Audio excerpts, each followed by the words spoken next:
দক্ষিণেশ্বরের থেকে এটা ৪৩ বছর আগে তৈরি। রানী রাসমণি মথুরবাবুকে সঙ্গে নিয়ে এসে গঙ্গাবক্ষে এসে এই মন্দির পছন্দ করেছিলেন। এর আদলে দক্ষিণেশ্বর তৈরি। আমাদের এই বাংলায় অনেক জাগ্রত দেবস্থান রয়েছে, যেখানে দূর দূরান্ত থেকে ভক্তরা আসেন তাদের মনস্কামনা নিয়ে আর ফিরে যান একদম হাসি মুখে। এমনই এক তীর্থস্থান এই কালী মন্দির, যেটা আপনারা এই ভিডিওতেই দেখতে পাবেন। এই মন্দিরের সাথে জড়িয়ে রয়েছে বামাখ্যাপা সহ বহু সাধকের নাম, জড়িয়ে রয়েছে অসংখ্য মানুষের আরতি পূরণের কথা, তাদের ইতিহাস। এই মন্দিরটি একদম গঙ্গার পাড়ে অবস্থিত হওয়ায় আপনারা কিন্তু এখানে বসে অনেকটা সময় কাটাতে পারবেন, এবং এটি গঙ্গার পাড়ে হওয়ারও একটি ইতিহাস রয়েছে। Hi, good morning. আপনারা সবাই কেমন আছেন? আশা করি সবাই ভালো আছেন। আজকে কিন্তু সকাল সকাল বেরিয়ে পড়েছিলাম একটা সম্পূর্ণ নতুন একটা মন্দিরে, আর এইটা কিন্তু খুব জাগ্রত কালী মন্দির। আমি আপনাদের পুরো মন্দিরে কি করে আসবেন এবং এই মন্দিরে কখন পুজো দেওয়ার সময়, এই মন্দিরে কিন্তু আজকে দেখলাম একটা অনুষ্ঠান হচ্ছিল, এটা আমার জানা ছিল না। তো আমি পুরো মন্দিরে যাতায়াত থেকে শুরু করে সম্পূর্ণ ডিটেলস কিন্তু এই ভিডিওতেই দেখিয়েছি, যাতে আপনাদের বাড়িতে বসে দেখে এখানে আসতে বা বুঝতে একটুও কোনো অসুবিধা না হয়। চলুন তাহলে আমি আপনাদের সবার প্রথমে এই মন্দিরে কি করে আসবেন সেই রাস্তাটা দেখিয়ে দিচ্ছি, তারপর এক এক করে মন্দিরের সম্পূর্ণ ডিটেলসে আপনাদের দেখাচ্ছি এবং ছোট করে ইতিহাসটাও আপনাদেরকে শোনাবো। চলুন তাহলে যাওয়া যাক। আমি কিন্তু এখন বেলঘড়িয়া যে ওভারব্রিজটা রয়েছে রেলের, ওখানে দাঁড়িয়ে আছি। আর এখান থেকে আজকে আমাদের ট্রেন দিয়েছে হচ্ছে 1 নম্বর প্ল্যাটফর্মে, আর এখান থেকে ট্রেনে উঠবো। ভাড়া লাগলো 5 টাকা করে, আর গিয়ে আমি আপনাদেরকে সমস্ত কিছু দেখাচ্ছি। আপনারা যে স্টেশন দেখছেন এটা কিন্তু বেলঘড়িয়া স্টেশন, আর আমাদের আজকে ট্রেনটা আসবে এই 1 নম্বরে, যেটা আপনারা এখন দেখতে পাচ্ছেন। আপনারা যখন ট্রেনে আসবেন সকাল সকাল আসার চেষ্টা করবেন। সকালবেলা আমি যখন গিয়েছিলাম দেখলাম অনেকটাই ফাঁকা, আর শিয়ালদা থেকে কিন্তু বেশি সময়ও লাগে না। কিভাবে দেখতে দেখতে সময় কেটে যাবে একদম বুঝতেই পারবেন না, খুব তাড়াতাড়ি পৌঁছে যাবেন। আমি কিন্তু এখন এই শ্যামনগর স্টেশনে নেমে গেলাম, আর বেলঘড়িয়া থেকে যেহেতু ট্রেনে উঠেছিলাম, আর এই শ্যামনগর নামতে প্রায় 30 থেকে 35 মিনিটের মতো সময় লাগলো ট্রেনে। আর বেলঘড়িয়া থেকে হচ্ছে শ্যামনগরের মধ্যে 8খানার মতো স্টপেজ। আপনারা যদি শিয়ালদা থেকে আসেন তাহলে আরও 2-3টে স্টপেজ এক্সট্রা ধরে নিন। তাহলে আমি এরপরে এখান থেকে ওভারব্রিজে উঠছি, ওখান থেকে তাহলে পুরো জায়গাটা ভালো মতো দেখানো যাবে আপনাদেরকে। চলুন আপনাদের পুরো জায়গাটা মানে নেমে কোন দিক দিয়ে যাবেন সেটাও দেখাচ্ছি। আমি আপনাদের সুবিধার জন্য এই ফ্লাইওভারের থেকে পুরো জায়গাটা মানে স্টেশনটা দেখাচ্ছি, যাতে আপনাদের বুঝতে সুবিধা হয়। দেখুন এই 1 নম্বর যে প্ল্যাটফর্মটা লেখা রয়েছে, আপনাদের কিন্তু এইদিকে যেতে হবে। আমি আর একটু সামনে চলে আসলাম। এই যে দেখুন 1 নম্বরের এই দিকেই কিন্তু টিকিট কাউন্টার, আর এই দিক থেকে বেরিয়ে একটুখানি হেঁটে যেতে হবে। আপনারা কাউকে জিজ্ঞাসা করবেন, দেখিয়ে দেবে। এই যে বেরিয়েই কিন্তু সোজা হেঁটে চলে আসতে হবে, একদম সোজা।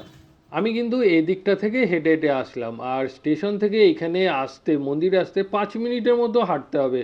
আপনাদের সাথে যদি কোনো বয়স্ক মানুষ থাকে আপনারা চাইলে হেঁটেও আসতে পারেন, আবার টোটোতে করেও আসতে পারেন। আর এটা দেখুন ফেরিঘাট, ফেরিঘাটের এই যে আপনাদের দেখাচ্ছি দেখুন শ্যামনগর ফেরিঘাট, এখান থেকেও কিন্তু একদম কাছে। আপনারা যদি ফেরিতে করে আসেন সেক্ষেত্রেও আপনাদের কিন্তু একদম কাছে পড়বে। আর এই যে এই সাইডটা দিয়ে আমরা যে স্টেশন থেকে আসলাম, এবার এই বাদিকে ঢুকে যাব। এখান থেকে ঢুকেই আমাদের হচ্ছে মন্দিরটা পড়বে। কিন্তু আপনাদেরকে বলে দিই, এই মন্দিরে ঢোকার আগে কিন্তু এখানে কিন্তু আপনারা অনেক দোকান দেখতে পাবেন। এখান থেকে চাইলে আপনাদের বাড়ির জিনিস মানে বাড়িতে সাজানোর জন্য কিছু জিনিসও কিনে নিয়ে যেতে পারেন। এছাড়া পূজার ডালি সামগ্রী আর গঙ্গা জল যদি ভরতে চান সেই জন্য গঙ্গা জলের জারও এখান থেকে পেয়ে যাবেন। আর এখানে কিন্তু সকালে যদি আপনারা না খেয়ে দিয়ে আসেন সেক্ষেত্রে খাওয়ার দোকানও কিন্তু এই জায়গাটায় আপনারা পেয়ে যাবেন। আপনারা যখন এই মার্কেট থেকে মন্দিরের দিকে প্রবেশ করবেন, কালী মন্দিরের দিকে, সেই রাস্তাতেই কিন্তু এখানে আরও কিছু শিব মন্দির আপনারা দর্শন করে নিতে পারবেন। এখন যেহেতু এই বাইরের গেটটা বন্ধ ছিল, আমি তার জন্য আপনাদেরকে এই বাইরের থেকেই মানে রাস্তা থেকেই মন্দিরগুলো দর্শন করাচ্ছি। এখন কিন্তু আমি আছি রাধাকৃষ্ণের মন্দিরে, আর তার পাশেই রয়েছে হচ্ছে মা কালীর মন্দির। আমি আপনাদেরকে এই মন্দিরের মূর্তিটা দেখাতে পারবো না, কারণ এখানে কিন্তু মূর্তির ভিডিও করা বা ফটো তোলা একদম সম্পূর্ণভাবে নিষিদ্ধ। আমি এখানে একটু মানে ভিডিও করার মতো পারমিশন নিলাম শুধু বাইরের দিকটা, কিন্তু এখানে আপনারা যদি ভিডিও বা ফটো করতে চান তো মন্দির কর্তৃপক্ষের সাথে কিন্তু আগে থেকে কথা বলে নেবেন। আমি বাইরের দিকটা করার পারমিশন পেলাম, কিন্তু মূর্তিটা আপনাদেরকে এখন দেখাতে পারবো না, আপনারা এখানে আসলেই দেখতে পাবেন। আপনারা এখন যে মন্দিরটি দেখছেন, মন্দিরের চারিদিকটা আপনাদেরকে দেখাচ্ছি। দেখুন কত সুন্দর বিভিন্ন প্রজাতির গাছগাছালি দিয়ে সাজানো, আর কত ভালো লাগছে। আপনারা চাইলে সকাল আমি বলবো আপনারা সকালের দিকে আসার চেষ্টা করুন, খুব সুন্দরভাবে পুজো দিতে পারবেন এবং সত্যি খুব সুন্দর লাগবে। আর আপনাদেরকে বলে দিই, এখন যে মন্দিরটি দেখছেন এইটি কিন্তু রাধাকৃষ্ণের মন্দির, আর এখানে শিব মন্দির রয়েছে। আর পেছন দিকে যে জায়গাটা রয়েছে এই দিকটা হচ্ছে কালী মন্দির, আপনারা কিন্তু এই সাইডটা থেকেও যেতে পারবেন। তার আগে আমি এই রাধাকৃষ্ণের মন্দিরের বাইরের দিকটা দেখিয়ে দিচ্ছি, দেখুন কতটা ভালো লাগছে। আর আপনাদের কিন্তু আমি আগেই বললাম যে ভেতরের দিকে কিন্তু এই মূর্তির ভিডিও বা ফটো তোলা অ্যালাউ নেই, যার জন্য কিন্তু আমি বাইরের থেকে দেখাচ্ছি। আপনারা যখন এইখানে আসবেন আপনাদের দেখে সত্যি খুব ভালো লাগবে। চলুন এবার আমি শিব মন্দিরের দিকে আপনাদেরকে নিয়ে যাচ্ছি, কারণ এখানে এখন পুজো হচ্ছে।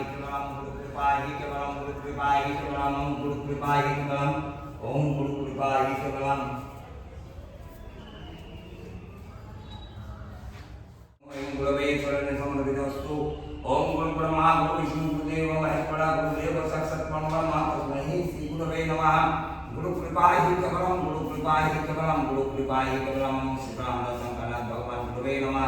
ओम आत्मानंद गुरुवे नमः। ओम विश्वरूपानंद गुरुवे नमः। गुरु कृपाहि केवलम।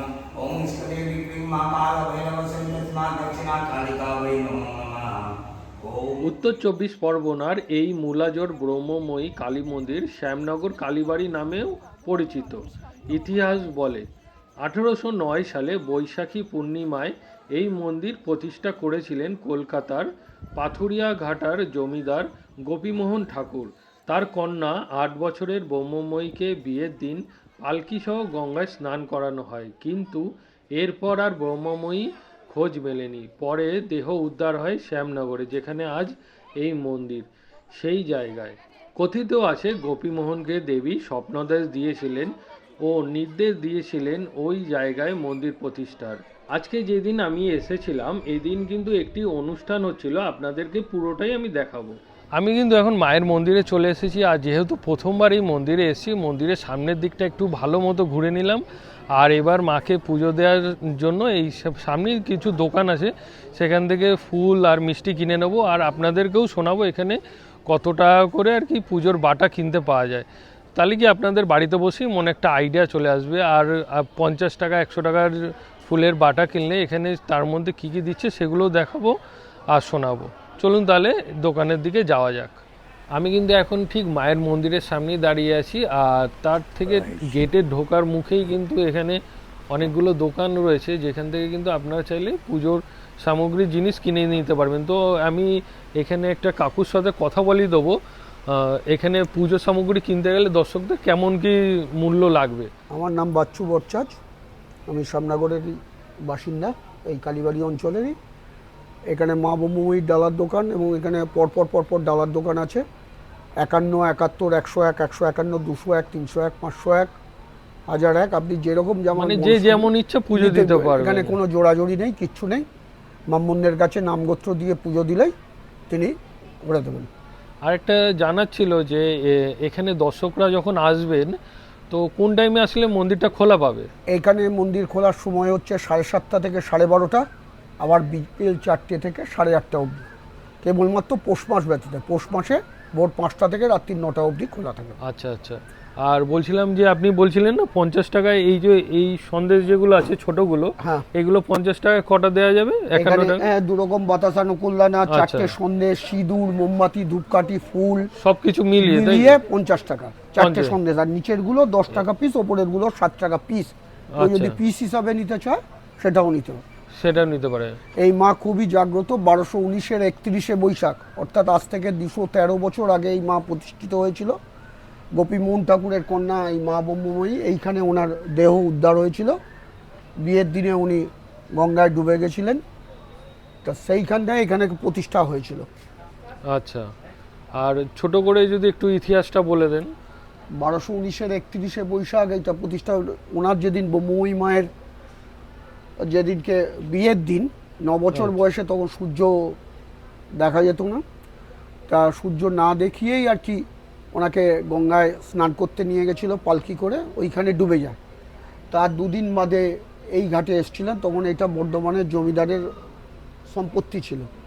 তা সেইখান থেকে গোপীমোহন ঠাকুর এইটা হস্তগত করে এই মন্দিরকে প্রতিষ্ঠা করেছেন। এইখানে রামকৃষ্ণ দেব এসছেন, সাধক বামাখ্যাপা এসছেন, রামপ্রসাদ গান গাইতে গাইতে এসছিলেন। এটা দক্ষিণ দিকে মুখ ছিল, সেইখান থেকে এটা ঘুরে গঙ্গার দিকে অর্থাৎ পশ্চিম দিকে এটা হয়ে গেছিল। এই মন্দিরটা দেখতে তো প্রায় অনেকটা দক্ষিণেশ্বরের কালী মন্দিরের মতো। দক্ষিণেশ্বরের থেকে এটা 43 বছর আগে তৈরি। রানী রাসমণি মথুরবাবুকে সঙ্গে নিয়ে এসে গঙ্গাবক্ষে এসে এই মন্দির পছন্দ করেছিলেন। এর আদলে দক্ষিণেশ্বর তৈরি। আচ্ছা আচ্ছা, এই মন্দিরের আদলেই দক্ষিণেশ্বর তৈরি হয়েছিল 1855 সালে। এই মন্দির প্রতিষ্ঠিত হয়েছে 1812 সালে। রানী রাসমণি এবং মথুরবাবুর পছন্দে এই মন্দির থেকে দক্ষিণেশ্বর মন্দির তৈরি হয়েছে 43 বছর বাদে। মানে দক্ষিণেশ্বর মন্দির তৈরি হওয়ার আগের মন্দির, 43 বছর আগে, অনেক বছর পুরনো। হ্যাঁ, এটা আপনি আরো বুঝতে পারবেন। দক্ষিণেশ্বর এই মন্দিরে 16টা শিব মন্দির, দক্ষিণেশ্বরের 12টা শিব মন্দির। আর রানী রাসমণির মেয়ে অন্নপূর্ণা দেবী তার ব্যারাকপুরে যে মন্দির আছে সেখানে 6টা শিব মন্দির। তখনকার দিনে গ্রেড নির্ধারণ হতো এইভাবে, কটা শিব মন্দির আছে সেই হিসাবে। এটা এখানে 16টা শিব মন্দির। আচ্ছা, ঠিক আছে, নমস্কার। আর আরেকটা কথা যা বলার ছিল, এখানে কি মানে গঙ্গার ঘাটে কি মানে লঞ্চ আসা যাওয়ার কোনো ব্যবস্থা আছে? না, কেউ যদি লঞ্চে আসতে চায় পার্শ্ববর্তী ঘাট আছে, সামনাগরতেলি দুইপাড়া ফেরিঘাট, ওই ঘাটে গিয়ে দাঁড়ালে তবেই এখান দিয়ে ঘুরপথে আসতে পারবেন। আচ্ছা, আর এখানে তো মানে অনেক দোকানই রয়েছে, আর খাওয়া দাওয়ার দোকানও দেখলাম এখানে সামনে রয়েছে। মানে সাধারণ দর্শক আসলে কোনো অসুবিধা হবে না? অসুবিধা নয়, নির্দিষ্ট টাইমটা আপনি এইখান থেকে তুলে নিতে পারেন। ঠিক আছে, সে আমি দেখিয়ে দেবো সামনে থেকে। এখানে মন্দিরে প্রবেশের মুখেই এখানে টাইমটা দেয়া রয়েছে, আমি আপনাদেরকে সেটা পরে দেখিয়ে দেবো। ঠিক আছে, ধন্যবাদ কাকু। নমস্কার। চলুন তাহলে আপনাদেরকে আবার এই মন্দিরের ভেতরের দিকে আমি নিয়ে যাচ্ছি। মন্দিরের তোরণের থেকে ভেতরে প্রবেশ করার মুখেই আপনারা দেখতে পারবেন এখানে মন্দির খোলা এবং বন্ধের টাইমিংগুলো। আর আপনাদেরকে বলে দিই, এই মন্দিরটি কিন্তু আপনাদেরকে আমি দেখাবো, যদিও এই মন্দিরটি দেখতেই পাচ্ছেন বাঁদিকে গঙ্গা নদী বয়ে চলেছে তার একদম পাড়ে, আর দেখতে কিন্তু অপূর্ব। আর এখানে আজকে কিন্তু পৈতের অনুষ্ঠান চলছিল, এখানে কিন্তু অনেক দর্শনার্থী আজকে এসে উপস্থিত হয়েছেন। আমি আপনাদেরকে পৈতের উৎসবটাও দেখিয়ে দেবো। তার আগে এখানে যে গঙ্গার ঘাটটা রয়েছে সেই গঙ্গার ঘাটে আপনাদেরকে একবার নিয়ে যাই মা গঙ্গাকে দর্শন করানোর জন্য। দেখুন কত ভালো লাগবে। আর এখানে গঙ্গার সামনে আমি এসে দেখলাম এখানে কিন্তু অনেকে মাছ ধরছিল নৌকায়। আর এছাড়াও বাঁদিকে কিন্তু রয়েছে হচ্ছে গঙ্গার যে ঘাটটা রয়েছে এখানে আসার, সেখান থেকে কিন্তু লঞ্চ যাচ্ছে। আপনাদের পুরো জায়গাটা দেখুন, একবার দেখাচ্ছি, সত্যি খুব অপূর্ব লাগে। এখানে এসে আপনারা যদি একটু বসেন তাহলে সত্যি খুবই ভালো লাগবে। আমি এখানে প্রায় অনেকটা সময় বসেছিলাম, এত সুন্দর লাগছিল। আমি এবার চলুন মন্দিরের ভেতর দিকে আমি আপনাদেরকে আবার নিয়ে যাচ্ছি। এখানে কিন্তু আজকে যেহেতু পৈতের ডেট রয়েছে তার জন্য এখানে কিন্তু অনেক দর্শনার্থী এসে উপস্থিত হয়েছেন। আর এখানে কিন্তু দু জায়গাতে আজকে পৈতের অনুষ্ঠান হচ্ছে। চলুন আপনাদের সেই জায়গাগুলোতে আপনাদের ঘুরিয়ে নিয়ে এসেছি এবং অনুষ্ঠানটাও একটু ছোট্ট করে আপনাদের দেখাচ্ছি। আপনারা দেখুন, সত্যি খুব ভালো লাগবে। আমি কিন্তু আপনাদের একটু আগে মন্দিরের অন্য সাইডটা দেখেছি, আর এইটা কিন্তু মন্দিরের আরেকটা দিক। আপনারা চাইলে এই দিক থেকেও মন্দিরের ভেতরে প্রবেশ করতে পারবেন। এদিকেও কিন্তু মন্দিরের প্রবেশের আলাদা গেট রয়েছে। আর মন্দিরের চারিদিকে কিন্তু অসংখ্য বিভিন্ন প্রজাতির গাছ দিয়ে এত সুন্দরভাবে সাজানো। আর গঙ্গার পাড়ের দিকটায় এতটাই ভালো লাগবে, আপনারা এখানে না আসলে ভালো করে হয়তো বুঝতে পারবেন না। তাও আমি কিছুটা দেখানোর চেষ্টা করছি।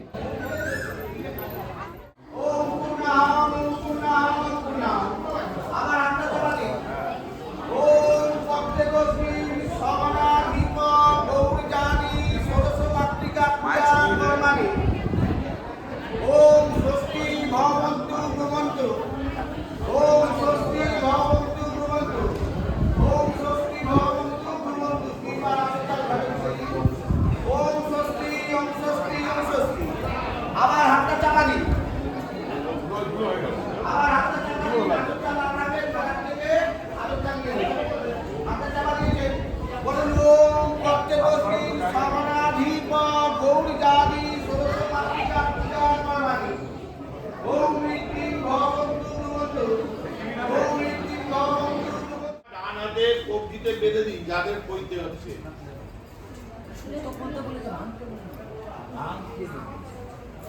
ভেঙে হোক খুলে হোক বার করো, সুতোটা বার করো।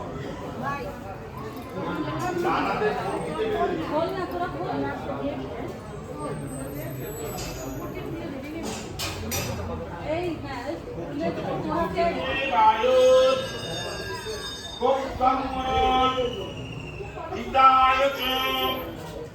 জগদ্দিতায় কৃষ্ণায় গোবিন্দায় নমো নমঃ পাপহং পাপকর্মাহং পাপাত্মা পাপসম্ভব দাহিমাং পুণ্ডরীকাক্ষং সর্বপাপং হরো হরি। এবার একটু একটু করে ফুল নিয়ে ঘটে দেবেন। হ্যাঁ, তোমরা হাত ছেড়ে দাও, নর্মাল ভাবে।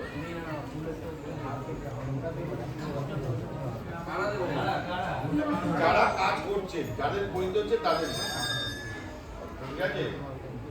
বলুন গন্ধ পুষ্পে গৌরী মাত্রয়ে নমঃ। ফুল দিন ঘটে। আবার এতে গন্ধ পুষ্পে পদ্মা মাত্রয়ে নমঃ ঘটে।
আমি কিন্তু এখন বাড়ি দিকে রওনা দিচ্ছি, যে দিক থেকে এসেছিলাম সেদিক থেকেই।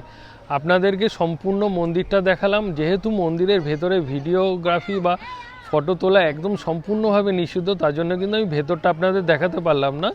কিন্তু বাইরের দিকে সম্পূর্ণ মন্দিরের চারিদিকটা আপনাদের কিন্তু দেখালাম, যাতে মন্দিরের ব্যাপারে আপনাদের বাড়িতে বসেই একটা আইডিয়া চলে আসে। আর আপনারা সবাই ভালো থাকবেন এবং সুস্থ থাকবেন। আর যদি কিছু জানা থাকে আমার কিন্তু কমেন্ট বক্সেও আপনারা কিন্তু কমেন্ট করে জানাতে পারেন, আমি কিন্তু তার অ্যান্সার দেবো। আপনাদের সাথে তাহলে দেখা হচ্ছে আবার নতুন কোনো জায়গায় নতুন কোনো ভিডিওতে।